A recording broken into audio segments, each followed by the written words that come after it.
What's up, y'all? Sam and I are here to do a mini pod on the state of Florida as it relates to college football. I got my Napier hoodie on. I got the top five public school in the Got my country. Boston Red Sox merch on. Okay, well, whatever. Doesn't really relate. Football way better than baseball. But Oh yeah, um, I hate baseball. remember to like, subscribe, comment some stuff, some ideas for videos, and yeah, we're just gonna get right to it. I think, right, Sam? Thank you guys, by the way. Before you start, 20 subscribers in the last like what 2-3 days. Yeah, Oh my God, y'all have been that going is crazy. insane. And 80 views on the special we just put out. That is, I think, our third highest rated viewing episode ever. I just checked. Yeah. The support lately has been insane, and we appreciate all of it. Yeah, really appreciate that. But with that being said, let's get right into it. I have a lot to talk about. So just to give a brief Me too. overview, we're going to be discussing the state of Florida, the four main teams in the state of Florida, that is. Sorry, USF. We're going to be discussing the Florida Gators, Florida State Seminoles, the Miami Hurricanes, and the UCF Knights. Um, at We're the new to this top, conversation fairly. A couple years ago, we probably wouldn't be including UCF in a video like this. yeah, that is very true. That is very true. I have a lot to say before I even get to the specific teams. So if you want to take it away, Sam, you can go first. Yeah, this is really interesting. I think all these teams kind of had really all over the place years in their own respect. I know, I put really, I've been looking forward to this for a long time where FSU can finally get back to the top of this conversation. But I have so much to say about that in both frustration and happiness. But let's start with Miami. I guess I have a lot to say Oh, about this too. I'm sure we're going to have some great before back and yeah, forth. before we get to the specific teams, I'm just gonna say some stuff like Okay, yeah, beforehand. go for it. So this is kind of a disclaimer, just so like no FSU fans in the comments, get on me or whatever. These are my rankings of the state of Florida as it stands right now. I'll put this out there first and foremost. FSU first. Is this all time though, or going into next year? Oh, this is just the currently. Okay. Yeah, FSU one, Florida right behind them on their tail. Big gap, Miami, UCF. I think that's I put UCF ahead of Miami right now, frankly. I think if the two played tomorrow in Orlando, I mean, maybe I think if they played in Orlando tomorrow, I'm so down on Miami after this year. This was a pathetic outing. yeah, I don't know. We'll get into them, but I Well, I also mean, do that's want to three and say, four. We're gonna debate yeah, the bottom feeders. I also want to say a team is not defined by their regular season record. Strength of True. schedule and how close wins and losses are do play a factor into our analysis I can here. agree with that.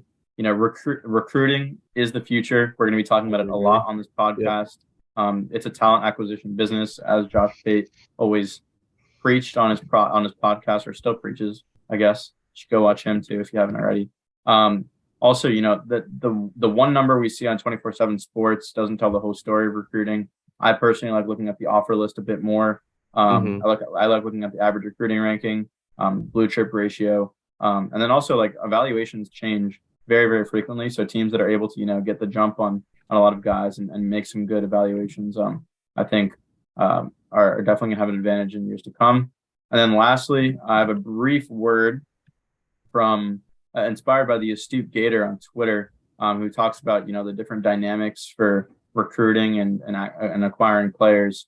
So he kind of broke it down, he or she rather, into like the three teams. So for UF, the clear strategy is to focus on the QB, put all your resources there, and then getting a bunch of blue chips. So you want to get competitive offers to those blue chips. We've been doing that. We have 18 4 stars, really solid middle of the class. It was a Um, really good class this year for UF. I was actually yeah, really yeah, impressed with yeah. the We'll recruiting talk job about with it. Napier.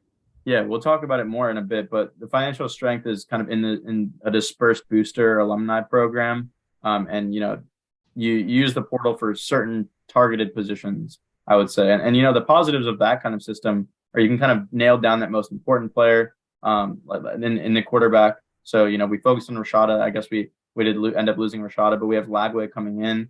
And That's then great. this also That's really another great. positive is there's less potential for locker room turmoil because of financial disparities. The only risks are that if you focus so much on the quarterback, are you really going to fill in the other positions super well?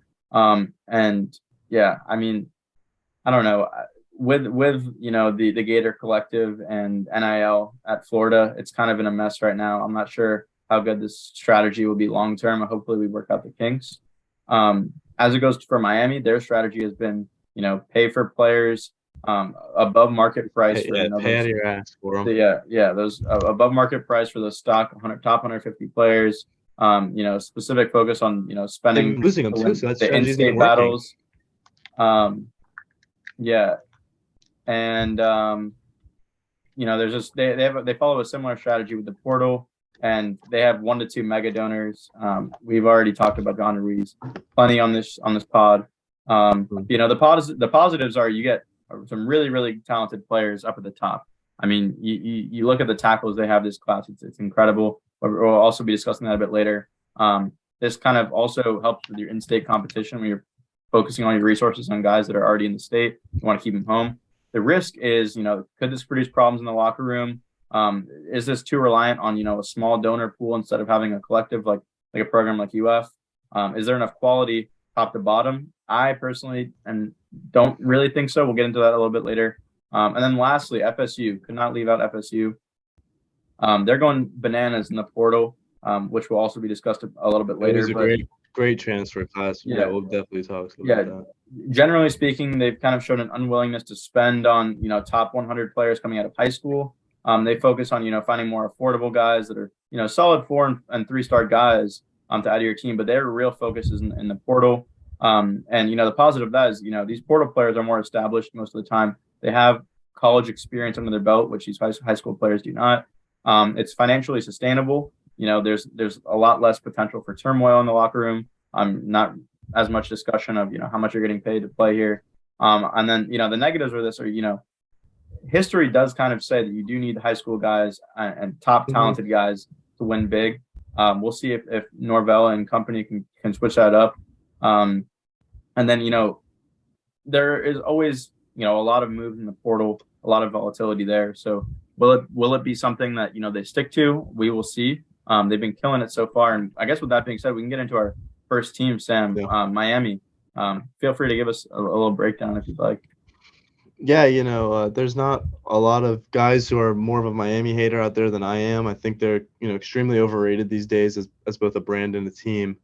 But if we look at 2022, everything went wrong. You bring in Cristobal, you start the preseason top 20. I want to say it was 15. I could be wrong, but you start top 20 ranked, and then everything just goes wrong from there. We want to talk about paying guys and we're paying all these talented players to come in. I didn't see that talent on the field this year, and that's a thing. We saw with Texas A&M, you pay the talent and then some of it doesn't exactly correlate to the field. They're not as talented once they're out there on a college football field as they were, when they're on their high school. So I didn't see a lot of good things out there for them. There wasn't really much highlight to this season. We came in and everyone I was hearing from Miami fans, mostly our friend Ryan and Zach that we have from. They're talking about Tyler Van Dyke like he was going to be some first-round prospect at the beginning of the year. Yeah, I remember that. That was crazy. And I don't think the Texas A&M game, me and him were talking back and forth because we had wagers on it. And all I was hearing is Tyler Van Dyke masterclass incoming. Tyler Van Dyke first-round pick statement incoming. And it was nowhere to be found. And now that looks even more pathetic considering how bad that Texas A&M team was. So, yeah, he played his way straight off the draft board. And then they bench him for Garcia. And I didn't see much out of him either. And then he transfers, so he's not even on that roster anymore. So now you're left with Tyler Van Dyke and whoever you scramble to bring in. But yeah, they were bad QB, overhyped. Everything went wrong. Just not a lot of talent on the team. And I'm not that high on Cristobal as a coach. Obviously, we know he's a good recruiter, what he's done this year, what he's done at Oregon. But I haven't exactly seen it correlate to team success yet in terms of winning big games and conference championships like they aim to do at Miami. And with that's more of a 2022 recap. So let's kind of move into the off-season stage where we're at right now before we get to a 2023 prediction. Now we look at them, a top 10 recruiting class again. This is what Cristobal does. He pays for his guys. But while that looks good on the surface and that, the top 10 class looks good initially, let's not forget they lost 2 of their most heralded prospects that were in this class. You lost Jaden Rashada, originally to Florida, and then he flips again. And now you let Deion Sanders come in and take Cormani McLean from you. And it just really, this whole Cormani McLean thing kind of showed, how little effort they were putting in. They thought they could just pay him and he'd be there. But, they show up to the school when he's not there. They have no communication. They show up to the signing day when he's not there. They have no communication. There's just not a lot of bonding with the player going on. So you lose him and you lose Rashada. and now your class is headlined by 2 offensive tackles, which, don't get me wrong, is fine, but you need a little more if you want to compete when your roster was already pretty bad. Yeah. But with yeah, we were gonna say I something. kind of wanted to touch kind of on the 2022 Yeah, season. They went 5-7, 3-5 in the ACC. yeah. You and I are both not super high on the ACC No, anymore. I'm not on it at Um, all. and I have my notes here. What went right is 3 words, not a lot. So um, just they didn't Not at seem to all. really, yeah, they didn't really seem to get anything going like this last season. Their offense looked pretty non-explosive, not anything good for that matter. Defense, their defense was bad. Their coaching, like I I mean, said, you had 45 dropped on you at home by FSU, and you couldn't even put up more than a field goal. yeah, it's an embarrassment, truly. But we have to remember that statistically speaking, regular season records and regular season performance don't really affect what happens in the offseason in terms No, of yeah, you're recruiting. right. You're And right. despite losing, Rashada and Cormani, they still are the number 7 class in the country. They got 2 5 stars, Yeah, 15 two 4 stars, and five-star 7 3 tackles stars. coming in. Yeah, I mean their average recruit ranking is a 91.94. They have It's 2 of the best tackles in the class, bad. like you said, Samson Yeah, Okunlulu and Francis Mauagoa. Sorry, those guys are the real I think deal. so. Yeah, I mean they don't have a quarterback this class, but the class is They're pretty rolling with strong. Van Dyke another year. Yeah. The class is pretty strong. I do think personally it's a bit top heavy. I don't think top to bottom it's an amazing class or an elite class. Yeah, But at the top they do have some real studs. And I also looked into the 2024 recruiting class rankings. They're actually tied for last because they don't have any commits yet. That's fine. They still have plenty yeah. of I time. didn't quite take a glance, but I feel like it's too early to Oh really yeah, judge a yeah, and 2024. I know Cristobal will most definitely have a top 10 class down the road, and will probably even sneak into the top 5 if he's able to hold on to the guys, unlike he was able to this past cycle. Yeah. And then also the transfer portal, they're not doing too bad themselves. So just as a brief note, I'll be talking about transfer portal rankings for all 4 teams, and the way I'll kind of do it is I'll use a 24/7 sports metric where it only considers the acquired players. So using that metric, Okay, so we're not counting people leaving. so there's 2 different metrics. So 247 Yeah. Sports will only be the players that they're acquiring. So in that regard, they're the number 10 transfer portal team in the country. They have 0 5 stars, 5 4 stars, and 3 stars that they acquired this offseason thus far. But then the other metric is from On3, and they take into account the losses from the portal too. Sure. And On3 has them at 28. So when you take into account the guys they've lost, they go down a bit.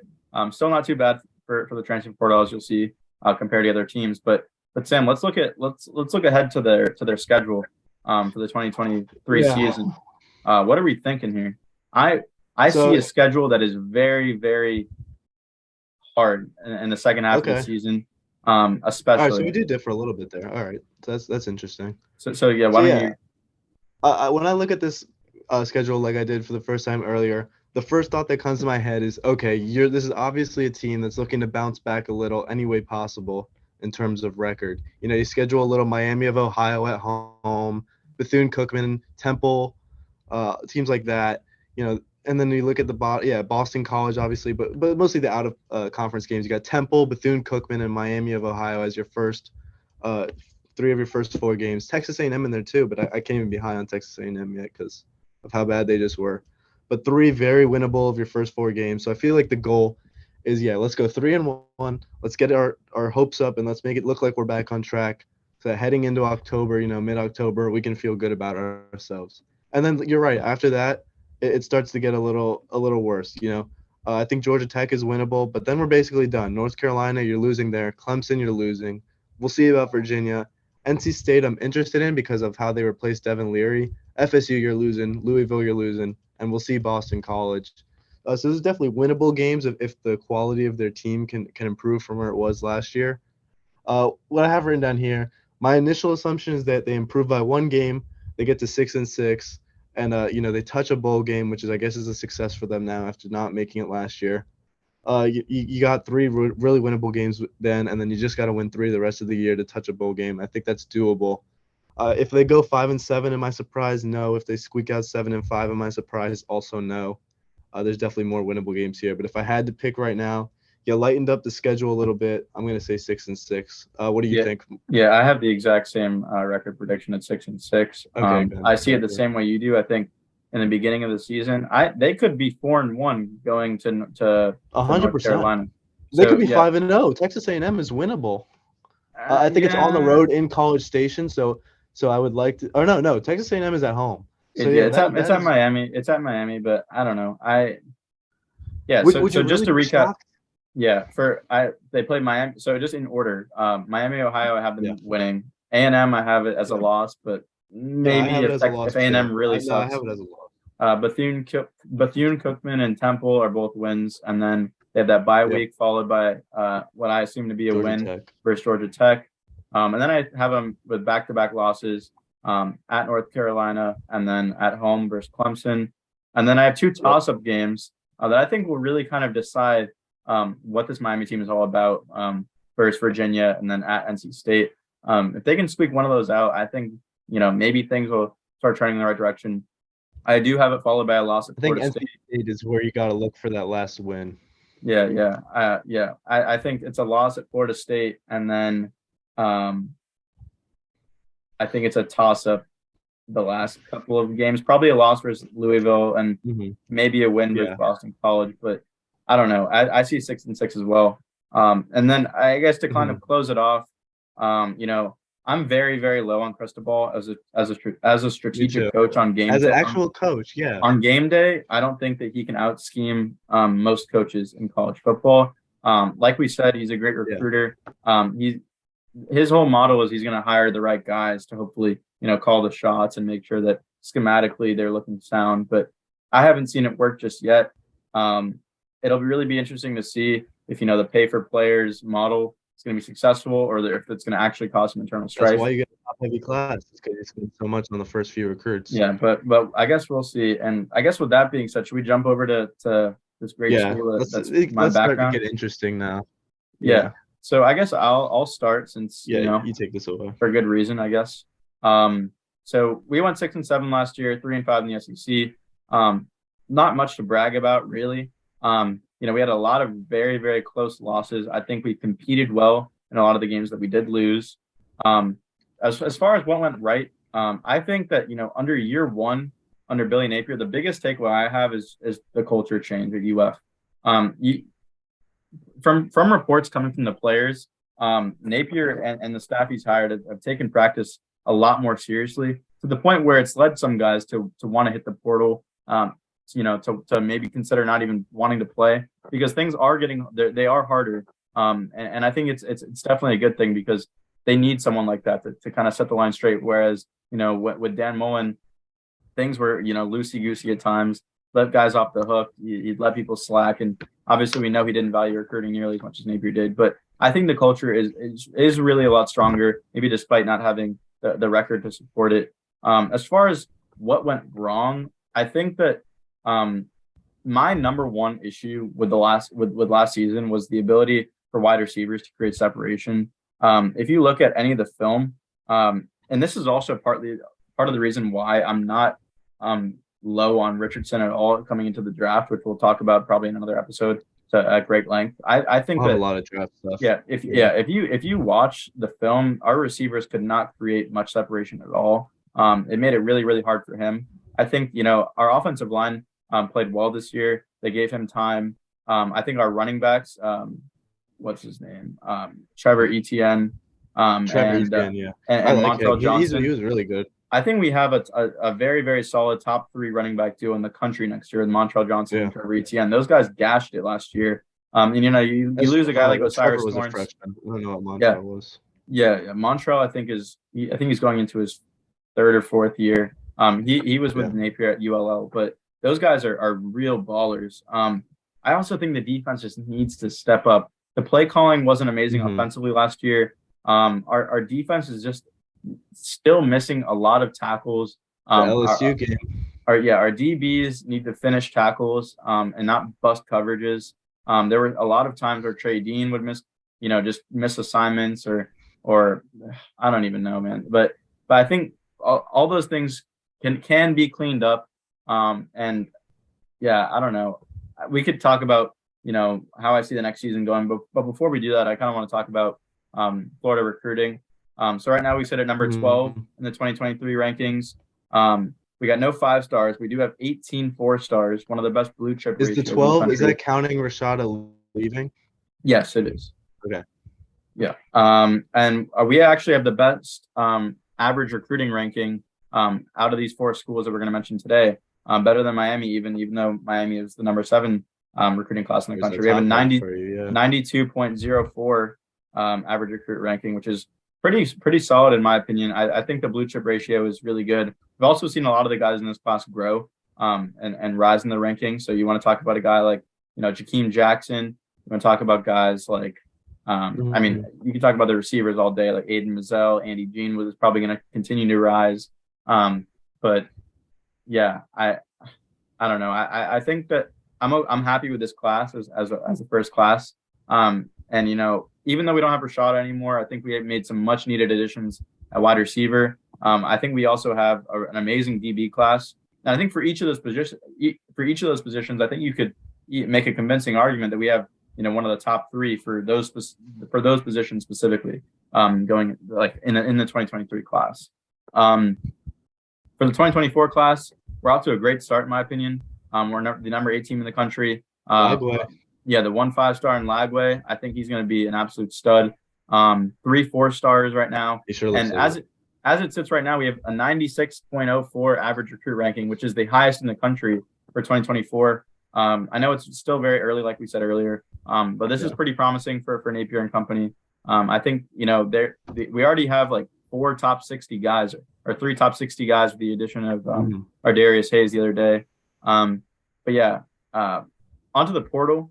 We haven't been amazing. Can I ask you a quick question about that recruiting class? Yeah, go for it. So like we saw this year with a lot of flips everywhere, really. Does it kind of almost concern you when someone commits that early because it almost like leaves that door open to getting flipped, like with a lot of recruits we saw this year, especially guys like Dylan Raiola who are in the 24 class who are getting flipped as we speak? Yeah. So does that concern you at all? Honestly, not really, because I would prefer them be committed than not, right? Like I think it's way easier to flip someone who isn't committed than who is comparatively. But yes, I mean like I think it's better for them to be committed than not. But like you said, like people flip all the time. We never really know what's going to happen. Not until that letter of intent is signed, and now even with Rashada, we don't even know then. So it's like until they're on campus, you just never know. It's a great point. That's a great point. As it relates to the transfer portal, not amazing in the portal. Using the 247 sports metric, we are the number 17 transfer portal team in the country. Just remember, that's just acquisitions of players. So we got 4 stars, 5 3-stars from the portal, for an 88.78 average. And then on 3, once you actually add in the losses that we have, we're the 54th team in the country.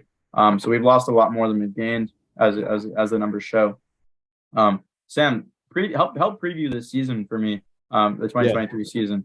How do you kind of see it playing out? I'm very interested. Frankly, when I was going through over all these schedules, UF is by far the most intriguing to me because there's just so many of these 50-50 games that I don't know which way they're going to go. And it just leaves me speculating. I don't know. It is a tough schedule. I know you can admit this feels like kind of a tough schedule when you look at you got your Georgia game, you got Utah to start, and this time it's in Utah. I don't think you're going to be able to pull that one out. I'm sorry. You barely did it with Richardson at home. I just don't think you can do it on the road with Mertz against Cam Rising. And then you got Tennessee. I feel confident saying that's a loss. And then Georgia and LSU and FSU. So I feel like that's about 4 losses right there. But if you told me that was it and you go 8-4, I wouldn't be shocked, really. I honestly would not be shocked. And at the same time as I say that, you could very well go 6-6 and 5-7 if some of these 50-50 games don't go your way. And when I say that, I look at 3 games in particular. I look at South Carolina, I look at Arkansas, and I look at Kentucky. Those 3 games are going to be the must-win games during the year if you want to be a somewhat competitive 8-4 team. Arkansas gets KJ Jefferson back. Kentucky gets Devin Leary in the transfer portal. And Spencer Rattler took the step at the end of last year. We'll see if he can replicate it. I don't know. I feel most confident saying you can win that game. But Arkansas and Kentucky are extremely interesting games, both on the road, I believe. Arkansas might be at home. Yeah, Arkansas is at home, but Kentucky is on the road. So if you can win those 3 games, and you tell me you're going 8-4, I wouldn't be shocked at all because I think you guys attack the portal very well. I agree with everything you said about the portal and the recruiting rankings. Missoula beefs up their O-line. He was a 4-star transfer. Cameron Jackson, the D-line, that's a 4-star right there. So you add players there. Napier's clearly shown his ability to recruit. I like him as a recruiter so far. But yeah, that's my outlook on 2023. If you go 8-4, I wouldn't be surprised at all. But I would also be surprised with 5-7, 6-6. I think it's all about those 3 must-win games. Yeah, I think you hit it right on the head. I have us going 8-4. That might be Yeah, I'm that right there might be with you. I could see it. that might be a tiny bit optimistic. If I was a real objective betting man, I'd probably have us a little bit closer to 7-5, 7-5, 7-5 yeah. than 8-4. This is kind of how I see the season going down. So I completely agree with you. There are a lot of toss-up games that I could see going either way. That will really, really help define like how this team looks going forward. 100%. Yeah, the Utah game at Utah. So basically the way I kind of calculated this is I did like a kind of a percentage chance that we win each game. So at Utah, I have us at 45% winning. Probably will not be the favorites. That might be a tiny bit optimistic. But I feel like I said, it might be. It was a year ago when we beat them at home, and Richardson did have a very good performance, but that was his breakout game. I don't know if Mertz can replicate something. Yeah, like that. yeah, but the rest of the team also played pretty well. So I don't know. We'll see. We'll see. I think that'll be a good game to watch. I think McNeese State is a surefire win, and then Tennessee, like you said, I actually give us a 55% chance of winning that game at home. It's all going to hinge on Milton. I agree. There's a chance. Yeah. I mean, I think there's more than a chance. We've beaten Tennessee like 29 times out of like the last 32 years or something like that. We kind of own them, but recently, obviously, Tennessee is a different team than we've known. So between Utah and Tennessee, I think we probably win one, drop one is like a fair estimate. So that's kind of how I calculated that. I gave us a 55% chance there. Charlotte, I think, is a win. At Kentucky, I give us a 55% chance. I agree. We have not been good against Kentucky in recent years. I cannot tell you why. Last year's game was bad. I think that this is finally the year that Napier gets in that locker room and says, guys, we cannot keep letting a team that is less talented than us beat us. I think that we have a good chance of getting the job done, but as I said, only a 55% chance there. I think we get our revenge. Yeah, I think we get our revenge on Vandy and win there. And then I actually think the game at South Carolina is probably harder than both the Kentucky and Tennessee games. South Carolina, Bryant-Denny Stadium is not an easy place to play at all. We've seen what Spencer Rattler single-handedly took Tennessee and Clemson out of the playoff race. That's true. I'm not sure what version of him we'll see next year. I think South Carolina is not to be messed around with. I give us only a 50% chance of winning that game, actually. Will not be easy. So between Kentucky and South Carolina, I think that's another win. So I think we're up to 1, 2, 3, 4, 5 wins at this point going into the Georgia game. So what is that? 5-2? Yeah, 5-2. I think we can both agree that Georgia game is a loss. Yeah, I gave us only like a 10-15% chance there. Yeah. Not very high hopes, but I think between that Georgia game, I gave us also a 60% chance the next week at home versus Arkansas. KJ Jefferson. Yeah, that's fine. I don't mind. Yeah, and then a 30% chance at LSU. I think between those 3 games, I think we win 1, which puts us at 6-4. I think the Arkansas game would have to be the one that you take if you're gonna look at those 3. Most likely. LSU. I think it's on the road, right? It is on the road. That's on the road. My friends and I do it. I don't know. Yeah, my friends and I will also be going there. So up until that point, I think we're 6-4, and then following that, we play at Missouri, and then at home versus FSU. I think both of those. I think both of those are wins. FSU is obviously not a surefire win, but I think that what we're calling FSU a win for UF right now. I know it's in the swamp. I think it's a win. Y'all haven't beat us there since 2017. What's your percentage on it, though? I would say it's around a 63%. 50% chance, maybe That's 65. I can make the bold. argument. I don't think it's that bold because It y'all did depends. not. I got to see how your quarterback plays before I could say 65%. I mean, this is a guy who struggled in the Big Ten. He wasn't exactly some game breaker and Richardson couldn't do it. And I don't know. I mean, all right. This is my I had it case. being a close game, by the way, for reference. When I talk about Yeah, FSU, yeah, I'll yeah. mention it again. But I mean, Richardson went 9 of 27 at Doak with 5 receivers out at Doak. If that game is in the swamp and we have those guys, I think we win by at least a touchdown. That is just me. maybe. And I know we don't have Richardson coming back, and that's a And it's not the hypothetical. same FSU team either. I agree. And maybe the FSU team gets a lot better and our team gets a lot worse. The way I see it, I think that we get a win in what's probably a close game. I think Jordan Travis is going to continue to give us problems, assuming he's healthy, which I hope he is, because it was a pleasure to watch when I went to Doak. But yeah, I don't know. I think some closing notes on kind of how I see UF in the future. I'm not really sure if Graham Mertz is the answer. I know it's kind of up in the air. We'll see how he plays. I have some hope. I think that he has a decent amount of potential. I haven't seen great film from him yet, but there's always room for improvement. I'm really excited to see what new weapons we get to use next year in Mizell, Gene, and Eugene Wilson. Those guys are going to be insane. And then, another note is that Napier went 10-2 his second season at ULL after going 6-7. Mm-hmm. And I know the SEC is not the Sun Belt. I don't know if he'll get quite 10-2, but yeah. I mean that's probably like our ceiling, and even that's optimistic. But when you're given the same amount of resources in the Sun Belt versus the SEC, mm-hmm. I think it's always possible. You never really know in college football. But yeah, I have us going 8-4. Do you have a final prediction, Sam? Is it 7-5? I mean, yeah.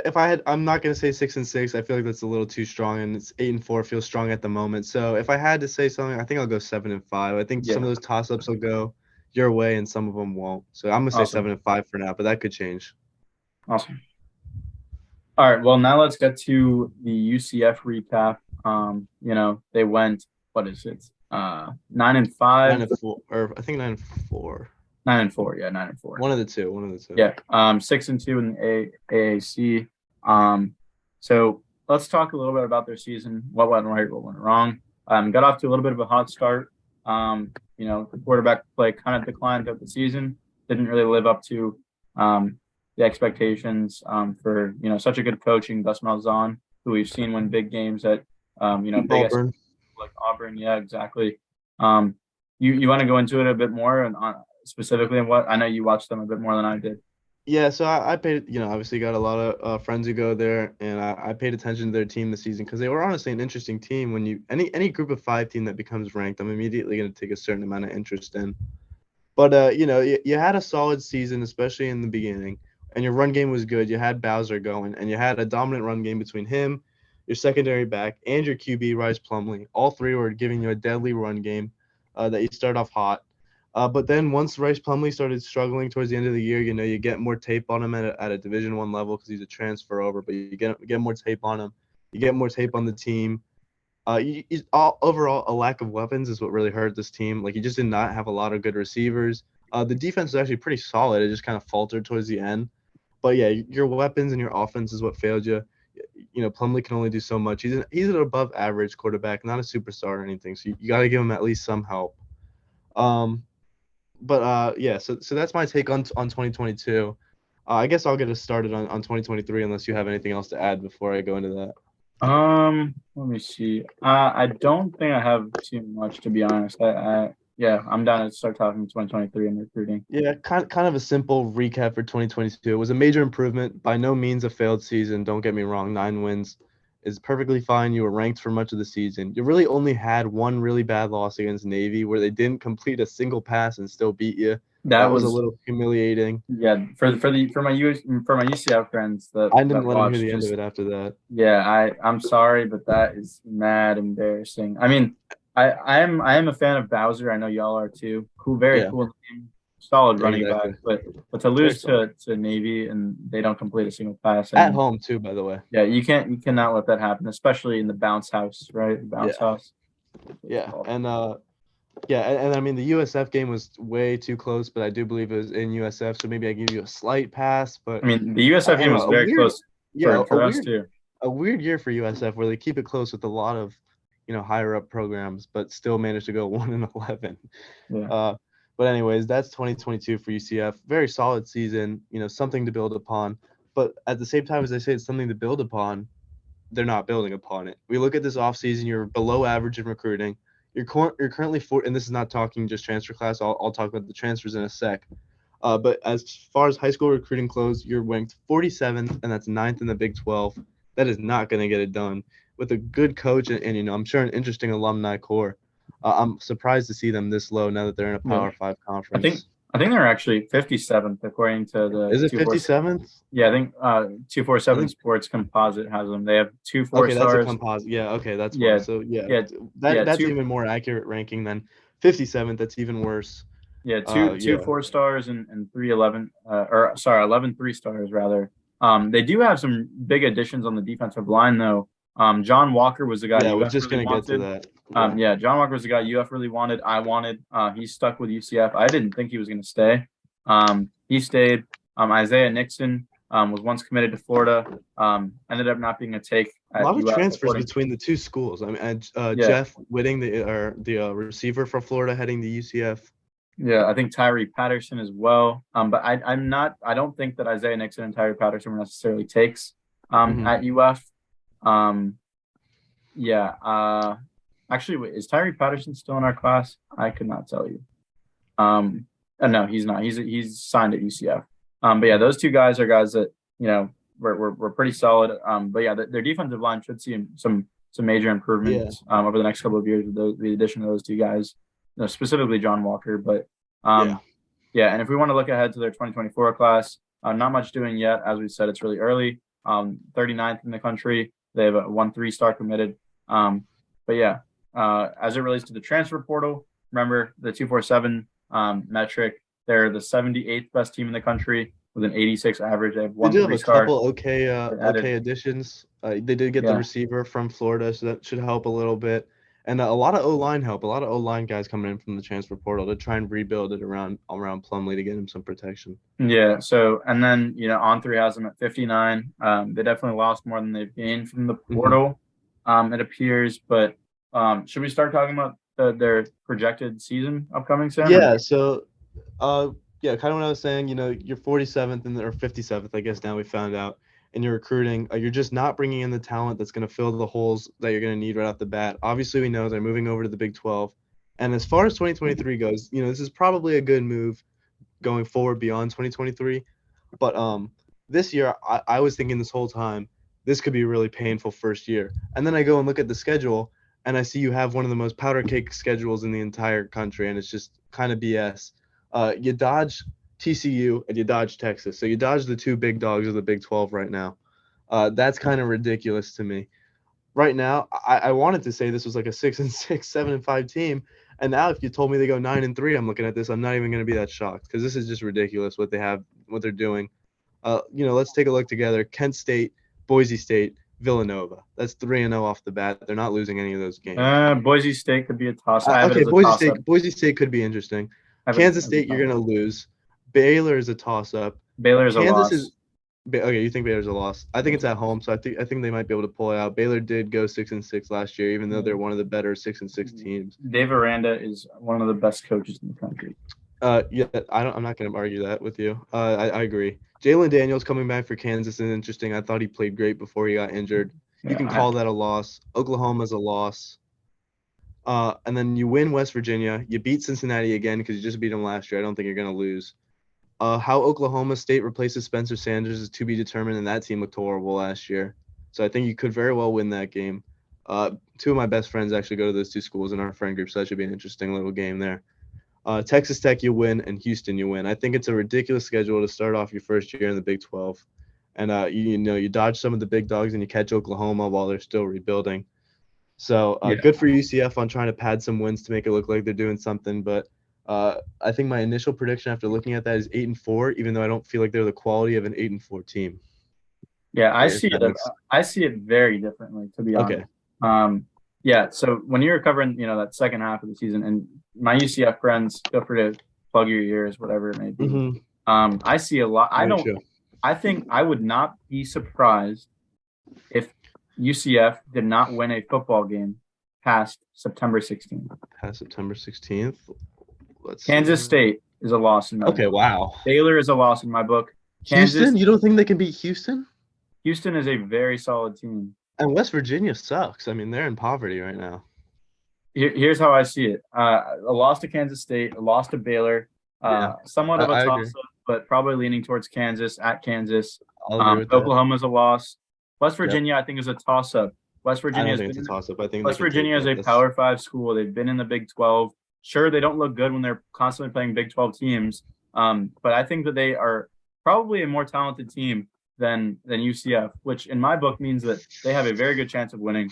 I know it's in the bounce house. That I have that game as a toss-up. But then Cincinnati, Oklahoma State, Texas Tech, and Houston, I think those are all probably more likely losses than not, in my opinion. Cincinnati's on the downtrend, though. I don't know. I mean, you haven't really – I mean, Emory Jones is your starting QB now. I know you're familiar with him. Yeah, you lose Luke Fickell. And UCF took him down last year. And, yeah, UCF took him down last year. And I know that score was close, but I was actually at that game in person, which was fun. And they kind of manhandled that game. And they played bad and still just had them control all game. There was never really a doubt, except maybe the very end. I don't know. Those last 4 games are very interesting.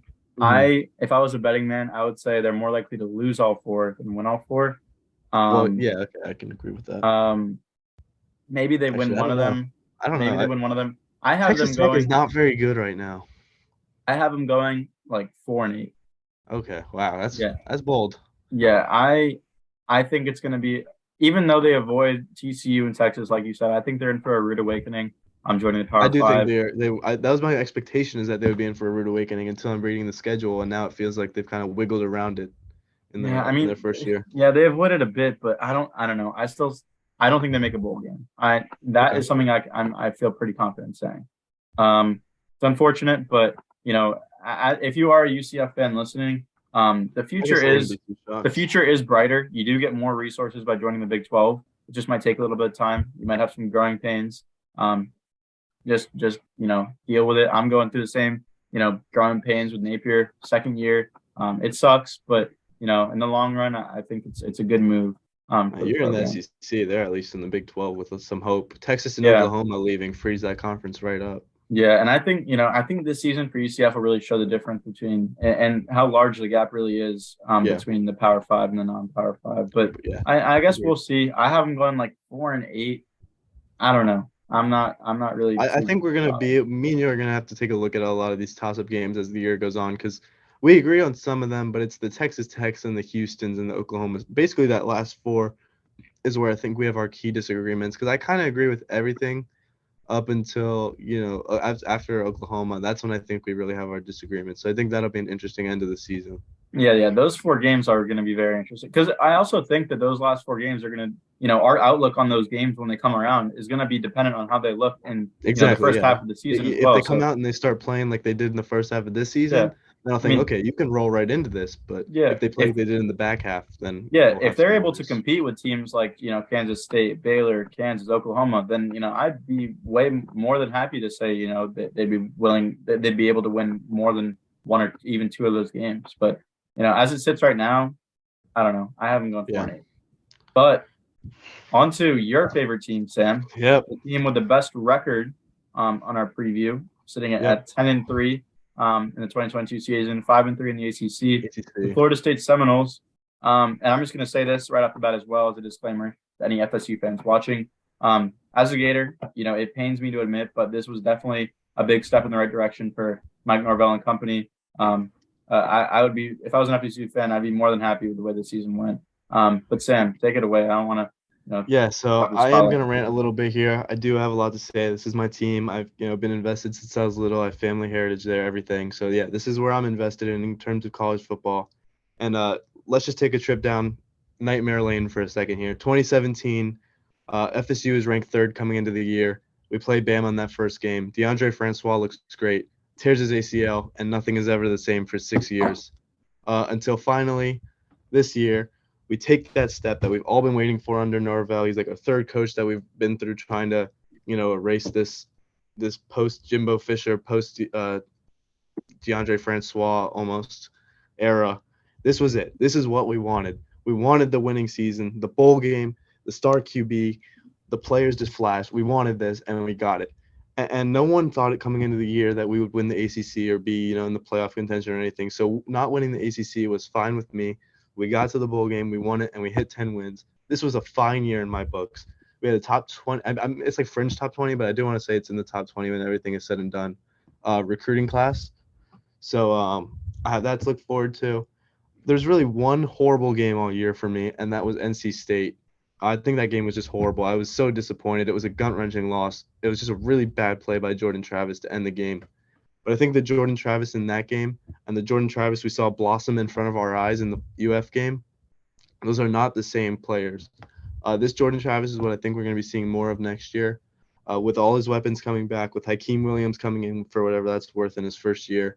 For the guys like Jaheim Bell from South Carolina coming over, it's a really coveted pick for them. He was targeted by a lot of big schools. We got him. We got all these transfers. So I'm looking forward to that. Ultimately, yeah, very satisfying year.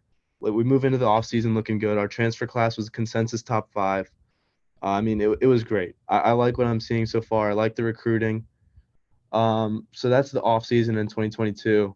This is where it gets really interesting. 2023. I'm sure Michael can tell you some of the other guys. I'm a relatively humble FSU fan. I like to keep a realistic look on it. I'm never gonna get too ahead of myself. But this is our year to win the ACC, not to win the CFP. I want to make that very clear now. This is about winning an ACC title, not making the CFP. The CFP would be nice, but that's not a realistic expectation where we stand right now. The ACC championship is. My 2023 personal prediction, this is a little bold, but I'm going to say 11-1. I think we lose to LSU. I'm going to say that now. We beat them last year in their turf. I wouldn't be surprised at all if they come in and beat us in our turf. So they win that, and then I think we take Clemson. Our schedule's somewhat a little easier this year, other than the Clemson game. We get LSU. I think we lose that. I'm saying that now. Southern Miss, we win. Boston College, we win. Clemson is hard to win in Death Valley, so if we lose in a close shootout with Cade Klubnik putting on a masterpiece, I guess I can't be that mad.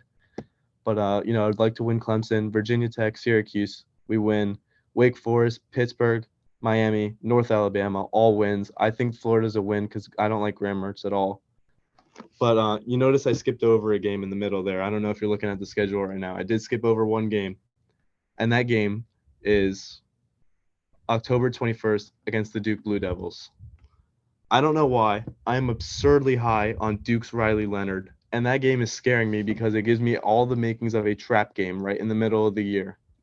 We're coming off a lot of steam from beating Clemson, and, who knows, maybe we beat LSU, but I think we're coming off steam of beating Clemson, Virginia Tech, and Syracuse. And a bye. We're on a win streak, and we're going up against a young superstar QB in Riley Leonard. It just has the makings of a trap game. I think we're going to win, but keep an eye out on Duke this year because they had some really great masterpieces last year. Just a quick Riley Leonard, rundown.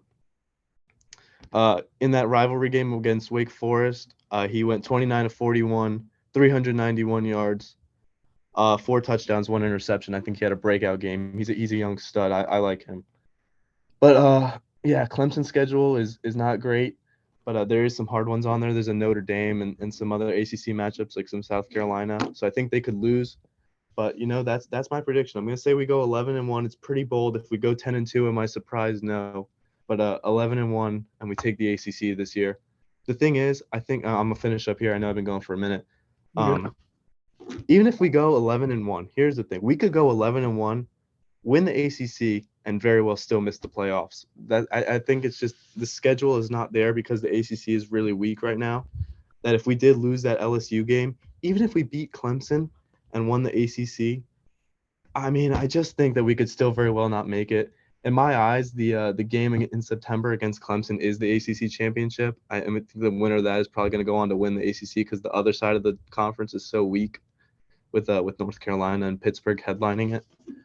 But yeah, I mean, I really think we could go 11-1 and still miss it because some of the other teams that would have a better pedigree at maybe the same record. But that's my wrap up right there. I think 11-1 win the ACC. And that's my take. All right. Well, um, I think FSU has another good season. 11-1 for me might be a bit too much. It is It's too much for simply, me. yeah. I mean, there's some toss-ups, I guess, if you want. I mean, like we'll call Florida a toss-up because it is a rivalry. It is in Ben Hill. So I mean, I'll give that to you as a Yeah, rivalry.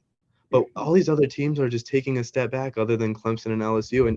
And who knows, if Cade Klubnik isn't really a star, then I think that's a really winnable game now. yeah. So minus the LSU loss, that's I all I have look y'all at. going. I have y'all going 9-3 with losses to LSU, Clemson, and Florida. Okay. I think you take care of everyone else, which you should. Yeah. Southern Miss, Boston College, Yeah. even Duke. I don't think Duke will cause that much trouble for y'all. I don't think they'll win. I'm I'm just saying also, if there's a game I'm that I also, watch as a shocking loss, like last year NC State was the shocking loss. If there is a shocking loss this year, it's that team with the star quarterback, a good coach, and something like that. I yeah, don't I know. don't know. I think maybe a more likely trap game is something like Pitt. Yeah, But yeah, that's very possible. and you also never know if Miami Mhm. turns it around. That game is played, I think, in Coral Gables. It's in Doak. No, it's in Doak this year. Okay, yeah. I mean, you never really know. They have a lot of talent. If they somehow turn it around and look like a formidable team, if that happens, I think they have a I chance. guess. And do I I don't think that's know. probable? No, I don't think that's probable. That's why I have y'all Right going now, 9 maybe closer to the season we can reevaluate that. But where we stand Yeah, right now yeah. in February 1st. And we already gave our predictions for Miami being a fringe Yeah. bowl team. I don't think that they're going to be anything to write on about. But yeah, I have y'all going 9-3. LSU, Clemson, and Florida. I think it'll still be another solid season. I don't think you win the ACC just because Clemson is still there. I think Davo, It just hinges on puts Cade. Clemson It back. really just hinges on Cade. Is he a Yeah, star or is that he is, just a slightly worse DJU? yeah, Because that is. if you look at Clemson's schedule, they do have like a couple hard games. They do have a Notre Dame, a South Carolina, But FSU. but those They don't do. really. They do. A lot of those No, don't count I know. against their ACC schedule, though, right? Like their conference record. I don't. Does Notre Dame like? How do they work that in? No, Like, yeah, I I don't think don't think that counts so. against their ACC But record, but they which have is FSU. I guess I'm kind of high on Duke, and they do also play Duke. So we'll see what problems are caused yeah. there. That game will be very very interesting. I could But very Clemson easily. plays North Carolina, and we don't. So Drake May could throw off the ACC. If Clemson is our only ACC loss, and our other two losses are SEC, then our one loss would beat a North Carolina, And and some of the it's so interesting we'll because see. the scenario you brought up is going 11-1, beating Clemson and not losing the rest of the season after that first week lost to LSU. I think if Yeah, you do that, especially because that loss came in week 1, if you win yeah. out and win the conference, I think y'all are in the playoff. I don't. Um, I just feel like the SEC and the Big Ten bias that we get these days from a playoff committee. If you had an 11-1 ACC champ versus say I don't know like a who say Georgia loses in the SEC championship to Alabama, and that's your fourth option. Like, is that really what's going to get in? Like, they're obviously going to put Georgia in even if they're at one loss. And then maybe have Ohio State and FSU has to battle it out with a Michigan or a USC. So I I don't know. It's think going to be interesting. I don't know. I think the committee would put an 11-1 ACC champion whose only loss is their first week versus over someone like Michigan, Hmm. who has a much later loss in the year to OSU, if that Maybe. were to happen. But there's also the Pac-12, the Big Yeah, 12. exactly. It's just a So you lot. never know. I think there's a good chance if they do what you say, they make the playoff. Do I think Hmm. that's going to happen? Me personally, I don't think so. It'll still be another Might solid be a little year, bias in my creeping in opinion. when you're 9-3 though with the Florida pick at the end. I feel like if we both say 10-2, I feel like there's a much closer to reality pick than a 9-3.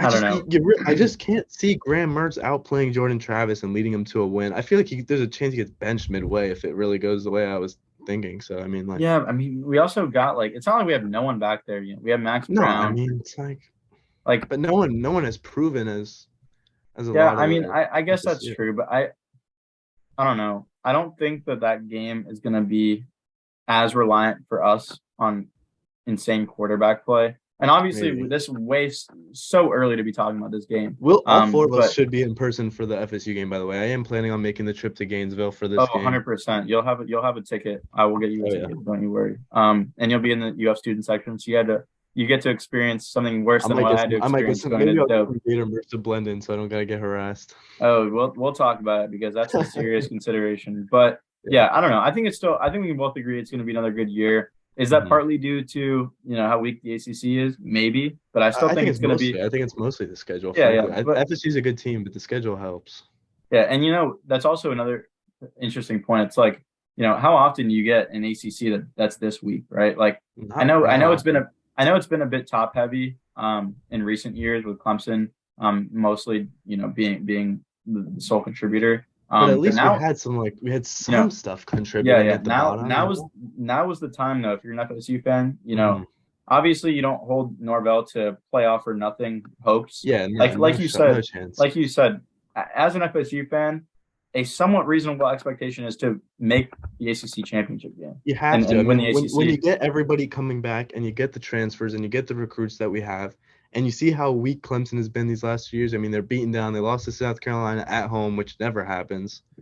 Yeah. I mean, you got to think that this is our time to strike. We got to make a play, especially if Cade Klubnik is not a star like they expect him to be. I don't know. I also do think that I personally think that FSU is getting a bit overhyped for their 2 wins at the end of the season. The win against us and then the win against Oklahoma.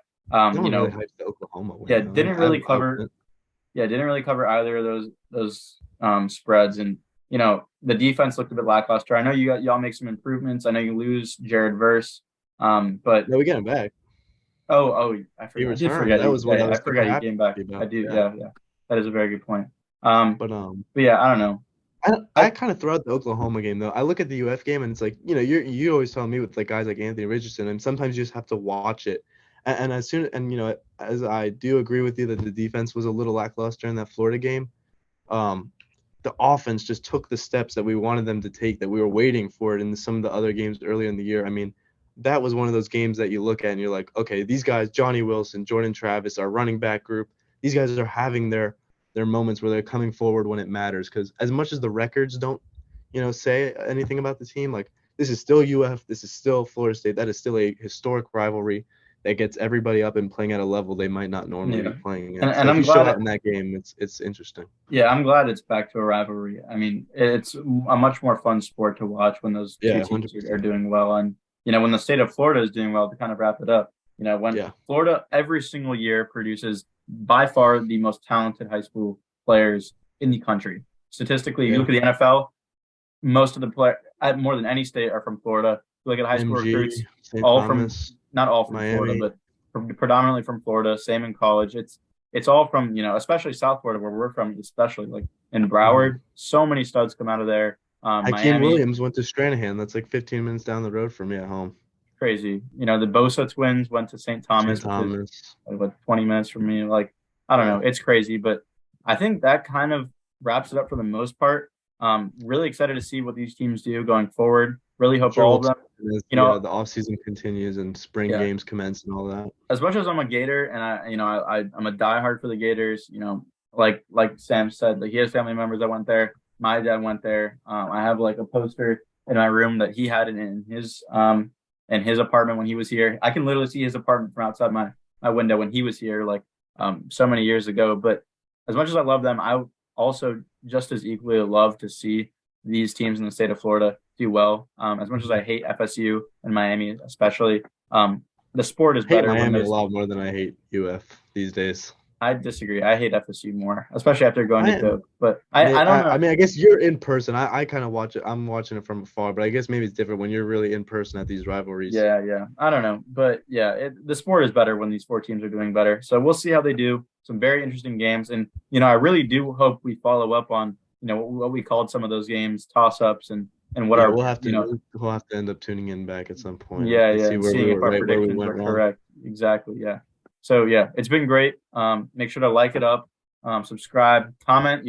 If I'm off the rails, if Sam's off the rails, let us know in the comments. If you like any of our analysis, other states that we should break down for you. I mean, let us know let us know. There's a lot of states that have a lot of college talent. Yeah, And I think the big pod should be getting recorded Thursday. So a couple of days. We'll probably So drop it hopefully Friday. that comes Friday. Yeah. Yeah, definitely show some love. Spread around the podcast. If you can do me one favor and you made it this far, tell a friend or a family member about our podcast.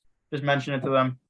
You don't got to go on their phone and press subscribe for us, but anyone who you think might be remotely interested, tell them to tune in. Just give it one listen. And yeah, that being said, I think that's going to end it here. Sam, it's been a pleasure. Yep, it's been a pleasure. Till next time, and cannot wait for this upcoming season. I can't. So Same long here. till we have football. Yeah, what we got? 200 days left. Oh, dude, don't I'll be there remind soon. me. All right, well, we'll see y'all later. Peace out. Yep. Peace out.